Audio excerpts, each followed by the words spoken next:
la première statine, la lovastatine, a été essayée dans un essai.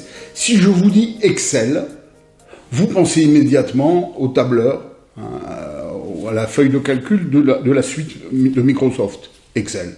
En réalité, Excel, bien avant l'apparition de Microsoft, je pense, était la première étude, le premier essai thérapeutique d'une statine, la lovastatine, qui a été essayée à plusieurs dosages, 20, 40, 80 mg par jour, et cela contre un placebo.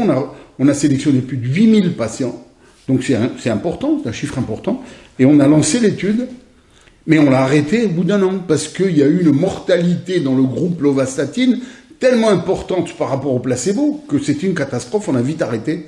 On a vite arrêté cette étude parce que c'était une étude absolument épouvantable. Cette étude a été oubliée, on l'a cachée, on l'a mise sous le tapis, surtout, on l'a mise sous le tapis parce que c'était une catastrophe. Comment faire?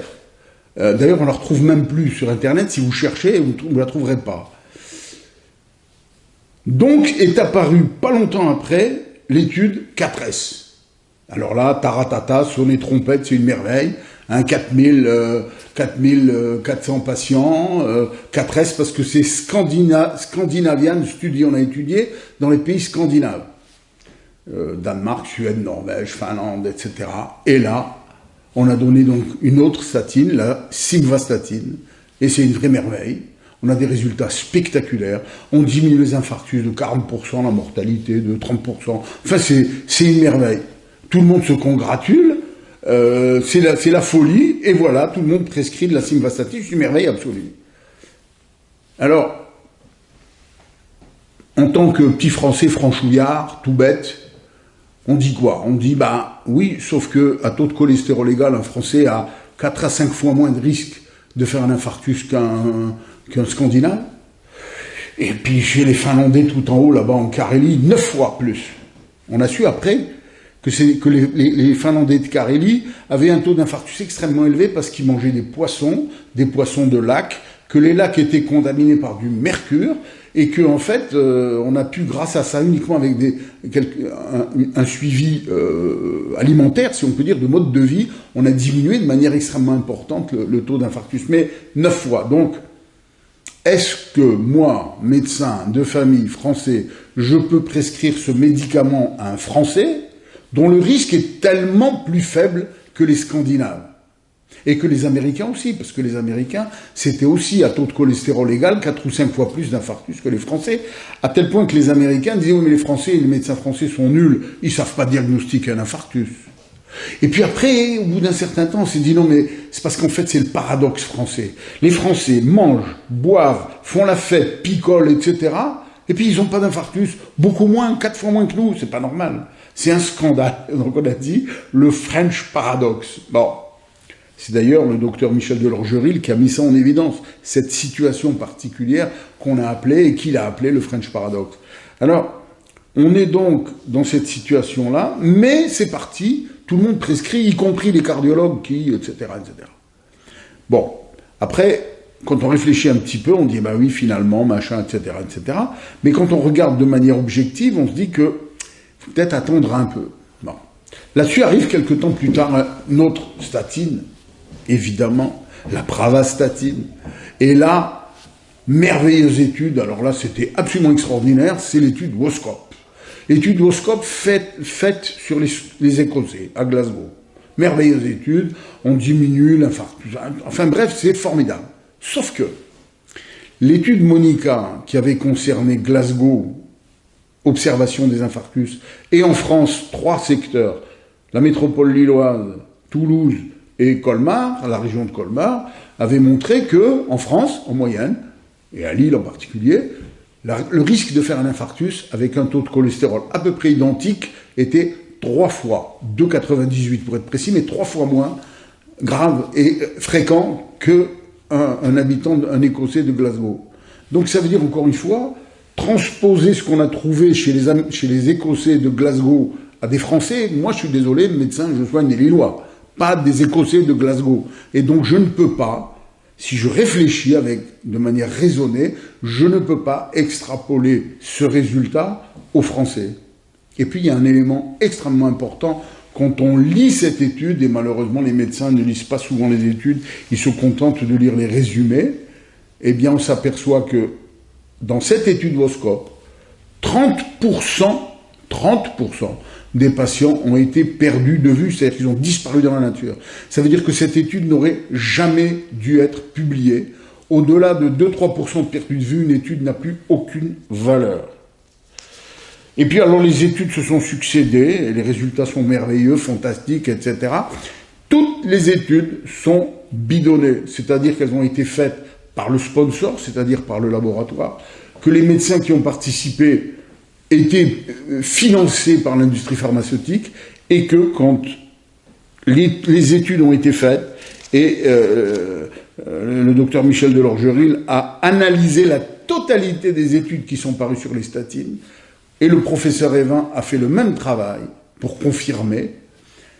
Si on analyse sérieusement ces études, il n'y a aucune preuve de quoi que ce soit. Alors on nous a dit, ah oui mais il faut donner aux gens qui ont fait un infarctus, à ceux qui ont un risque cardiovasculaire, à ceux qui ont une insuffisance cardiaque, à ceux qui ont une insuffisance rénale, aux diabétiques. Bref, il faut donner des médicaments à tout le monde. Ces médicaments, ces statines à tout le monde. Et puis, ça marche pas bien, etc. Et on s'aperçoit dans des études que, on augmente le risque de diabète de manière considérable avec ces médicaments, qu'on augmente de 30% le risque d'avoir un cancer, que ça entraîne des troubles cognitifs extrêmement sévères. Et donc on se rend compte que, et on pouvait l'imaginer déjà avec tout ce qu'on a dit au début, c'est-à-dire le rôle et les fonctions extrêmement essentielles et importantes du cholestérol, que baisser le cholestérol avec des médicaments est extrêmement mauvais pour la santé. Et alors, chose quand même assez extraordinaire, c'est que non seulement, maintenant que les statines ont du plomb dans l'aile, comme on dit, on nous sort de nouveaux médicaments qui sont des anticorps monoclonaux fabriqués par des génies génétiques qui vont permettre d'être encore plus efficaces sur le cholestérol et qui vont certainement entraîner encore plus d'ennuis. Alors il y a une chose, on dit « nul n'est prophète en son pays ». Il se trouve que le docteur Michel Delorgeril, directeur de recherche au CNRS, cardiologue au Canada et en Suisse, mais pas en France. On n'a pas voulu qu'il soit cardiologue en France.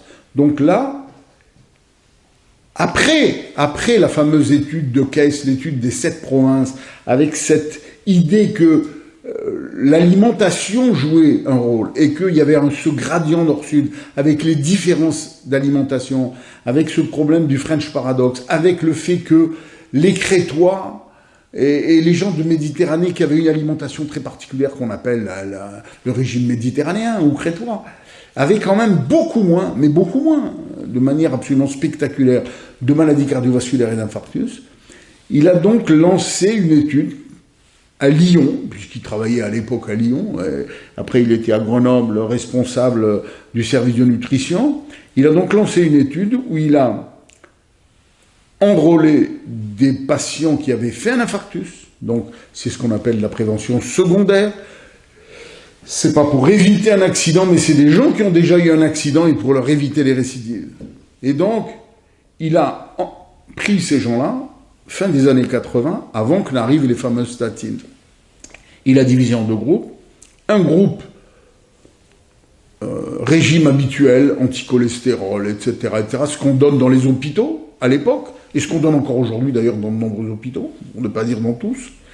Et l'autre groupe, régime méditerranéen, et supplémentation en oméga 3, grâce à l'huile de colza, et donc alimentation avec des végétaux, des céréales, peu de viande rouge, du poisson, des viandes blanches, et beaucoup de fruits et de légumes, des noix, de l'huile d'olive pour la cuisson et de l'huile de colza pour mettre dans les crudités. Cette étude a été faite pendant un certain nombre d'années, mais à mi-parcours, comme il semblait qu'il y avait quelques différences entre certains patients, on a donc, alors étude totalement indépendante, l'industrie n'y était pas concernée, il n'y avait pas de médicaments, il n'y avait pas de laboratoire pharmaceutique, il n'y avait rien du tout, c'était une étude, vraiment une étude scientifique. Et donc les premiers résultats ont été publiés, ils étaient extrêmement surprenants, parce qu'il y avait une baisse extrêmement importante de la récidive d'infarctus et de la mortalité. Et quand cette étude a été terminée en 92 ou 93 et qu'elle a été publiée dans les plus grandes revues américaines de cardiologie, les plus grandes revues internationales, cette étude qu'on appelle l'étude de Lyon a montré qu'on diminuait la mortalité de 50% avec le régime crétois, enfin avec le régime méditerranéen, et qu'on diminuait la récidive de 70%. C'était absolument colossal. On n'a jamais reproduit cette étude avec des médicaments ou avec quelques techniques, avec quelques méthodes que ce soit. Et cette étude a été confirmée par des Italiens, une étude qui était à peu près semblable et qui étudiait les oméga 3, en particulier le régime méditerranéen des oméga 3, avec des résultats identiques. Cette étude est parue peu de temps avant la fameuse étude K13, cette merveille qui a explosé tout le monde. Il y avait des médicaments et l'industrie pharmaceutique a développé des milliards de dollars de marketing, de pub, de corruption, parce qu'il n'y a pas d'autre mot, de corruption, pour arriver à imposer ces statines, et on n'a plus jamais, ou à peu près plus jamais parlé de diète méditerranéenne. C'est parti dans les oubliettes. Nul n'est prophète en son pays, puisque voilà que 25 ans plus tard, au niveau des États-Unis, on s'aperçoit qu'un régime de type méditerranéen est en train de faire ses preuves, a fait ses preuves, et ils ont mis une diète méditerranéenne améliorée. Et ce sont les Américains qui nous renvoient maintenant, à partir de l'étude de Lyon, comment on peut modifier en modifiant le mode de vie. C'est extrêmement important parce que je dirais même que c'est essentiel. C'est comme ça qu'on arrive à avoir une fréquence et une gravité des maladies cardiovasculaires les plus basses possibles. Ou en tout cas, d'avoir le moins d'accidents possible. Alors, dans tout cela, on s'aperçoit que les maladies cardiovasculaires ne sont pas secondaires au gras et au cholestérol. Et que c'est tout un mode de vie, l'activité physique, le tabac. Le tabac, la cause numéro 1 des maladies cardiovasculaires, c'est le tabac et encore le tabac.